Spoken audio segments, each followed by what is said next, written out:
গুরুত্বপূর্ণ অনেকগুলা মাসালা বলা হবে, একদম মন দিয়ে শুনবেন মাসালাগুলা। প্রথম কথা, সামর্থ্য হওয়ার পরে যদি কেউ কোরবানি না করেন, মুসনাদে আহমদের একটা বর্ণনা আছে, 16 নম্বর খণ্ড 120 নম্বর পৃষ্ঠা। রাসূলুল্লাহ সাল্লাল্লাহু আলাইহি সাল্লাম বলেন, মান ওয়াজাদা সাআ, কারো যদি সামর্থ্য থাকে, থাকার পরেও আলাম ইউদাহি, সে কোরবানি দেয় না, সামর্থ্য আছে কোরবানি দেয় না, ফালা ইয়াকরাবান্না মুসাল্লানা, সে যেন আমাদের ঈদগাহে না আসে। রাসূলুল্লাহ সাল্লাল্লাহু আলাইহি সাল্লাম বলেন, সামর্থ্য থাকার পর যদি কেউ কোরবানি না দেয়, সে যেন আমাদের ঈদগাহে না আসে।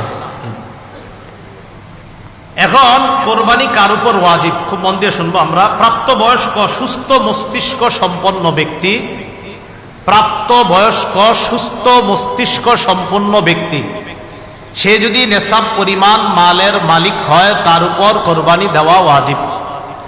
আবার বলছি, সুস্থ মস্তিষ্ক সম্পন্ন নেসাব পরিমাণ মালের মালিক যদি 10, 11, 12 তারিখ এই 3 দিনের কোনো একদিন হয়, 10, 11, 12, আবার বলছি 10ই জিলহজ, 11ই জিলহজ, 12ই জিলহজ সূর্যাস্তের আগে, 12ই জিলহজ সূর্যাস্তের আগে যদি কেউ যাকাত দিতে হয়, যেই নেসাব হইলে ওই নেসাবের মালিক যদি কেউ এই 3 দিন হয়, যাকাত দেয় কয় বছর পুরো হইলে?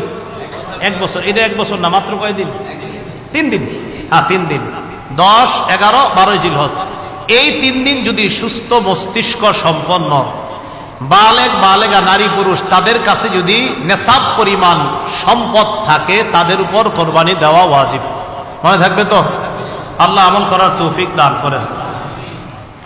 এই ক্ষেত্রে একটা কথা মনে রাখবো, কোরবানির ক্ষেত্রে প্রয়োজনের অতিরিক্ত সম্পদের মধ্যে জমিনও গণ্য করবেন। যেই জমিনের ফসলটা আপনার প্রয়োজনের অতিরিক্ত, মানে এটা আপনার প্রয়োজন না, এটা আপনার না হইলেও চলে, এই জমিনের ফসল না হইলেও চলবে, এটাও কোরবানির নেসাবে ধরবেন। কি বললাম? জমিনের ক্ষেত্রে প্রয়োজনের অতিরিক্ত যে জমিনগুলো আছে, কোরবানি, শুধু কোরবানির নেসাবের ক্ষেত্রে এটাকে আমরা গণ্য করব। আল্লাহ বুঝার তৌফিক দান করেন। অনেকেই আছে কিন্তু আপনার নেসাবের মাল আছে, হয় এই 3 দিনে হয়ে যায় অনেকের, মাশাআল্লাহ। তো যাই হোক, আপনারা তো জানেন কাদের হবে কাদের হবে না, এই জন্য চেষ্টা করা, অন্তত একটা খাসি বকরি দিয়ে দিলেই তো হয়। এরপরের মাসালাটা আমরা মন দিয়ে শুনবো। নেসাব স্বর্ণের ক্ষেত্রে 52.5 তোলা স্বর্ণ, স্বর্ণের ক্ষেত্রে 7.5 ভরি স্বর্ণ, রূপার ক্ষেত্রে 52.5 তোলা রূপা, 7.5 ভরি স্বর্ণ অথবা 52.5 ভরি রূপা, 7.5 ভরি স্বর্ণ, আর রূপার ক্ষেত্রে 52.5 ভরি বা তোলা, যেটা বলেন, ভরি বললেও হবে, রূপা। এখন কথা হলো, কারো কাছে কিছু স্বর্ণ আছে, কিছু রূপা আছে। কি আছে বলেন তো? কিছু স্বর্ণ, কিছু রূপা, কিছু টাকা পয়সা আছে। এই সবগুলা মিলাইলে যদি 52.5 তোলা রূপার সমপরিমাণ হয়, কারো কাছে কিছু টাকা আছে, কিছু স্বর্ণ আছে, কিছু রূপা আছে, সবগুলা মিলাইলে তার কাছে 52.5 তোলা রূপার সমপরিমাণ অর্থ আছে, তার উপরও কোরবানি ওয়াজিব। বুঝছেন? কারো কাছে কিছু স্বর্ণ, কিছু রূপা, কিছু টাকা পয়সা, এই সবগুলা মিলাইলে যদি 52.5 তোলা রূপার সমপরিমাণ টাকা হয়, এক্ষেত্রে স্বর্ণ বলবো না, 52.5 তোলা রূপার সমপরিমাণ যদি অর্থ হয়, তার উপরও কোরবানি ওয়াজিব। আল্লাহ আমল করার তৌফিক দান করেন। মাসালা, কোরবানির নেসাবের ক্ষেত্রে যাকাতের মতো কি পূর্ণ 1 বছর থাকতে হবে? না, পূর্ণ 1 বছর থাকতে হবে না। কোরবানির নেসাব শুধুমাত্র আপনার 10, 11, 12 এই 3 দিন জিলহজের। আর জিলহজের 12 তারিখ কি পর্যন্ত জানি? হ্যাঁ, সূর্যাস্ত পর্যন্ত, এই 3 দিন। এবার আসেন নাবালেগের কোরবানি। নাবালেগের পক্ষ থেকে কোরবানি দেওয়া যাবে কিনা?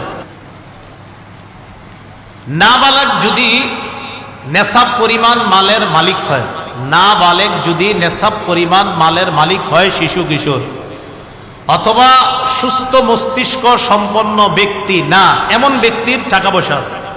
একটা ব্যক্তির মাথা ঠিক নেই, 3 তলা 4 তলা বাড়ি আছে, কথার কথা, এর নামে আছে, হয়তো অন্যরা তাকে দেখাশোনা করে, তাহলে শিশু কিশোর তাদের টাকা আছে কোরবানি দেওয়ার মতো, নেসাব পরিমাণ মালের মালিক তারা। আরেকজন যার সুস্থ মস্তিষ্ক নাই কিন্তু টাকা আছে, নেসাব পরিমাণের মাল, এই সম্পদ আছে যেটা দিয়ে কোরবানি দেওয়া যায়, তাদের উপর কোরবানি ওয়াজিব না। বলেন, তাদের উপর কোরবানি? তাহলে বলেন তো, কোনো শিশুর নেসাব পরিমাণ মাল আছে, কোরবানি ওয়াজিব না।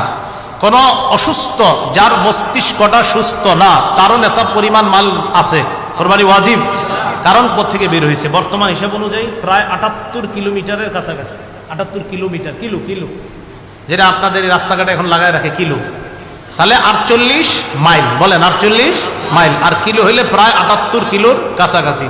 যদিও 72 কিলো অনেকে বলে, কিন্তু আসল সম্ভবত আপনার সঠিক মাসালাটা হবে 78 কিলোর কাছাকাছি হওয়া। এরপর ওলামায়ে কেরাম আছেন, তাহকিক করার তো অবশ্যই সুযোগও থাকে।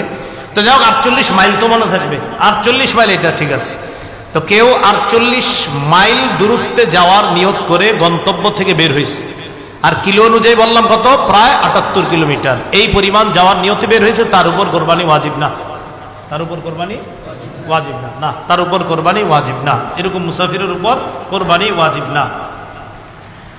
নাবালেগের পক্ষ থেকে যদি বাপ কোরবানি দিয়ে দেয়, কোনো বাবা টাকা আছে, সে তার নাবালেগ সন্তানের পক্ষ থেকে যদি কোরবানি দেয়, হয়ে যাবে, সওয়াব হবে, আদায় হবে।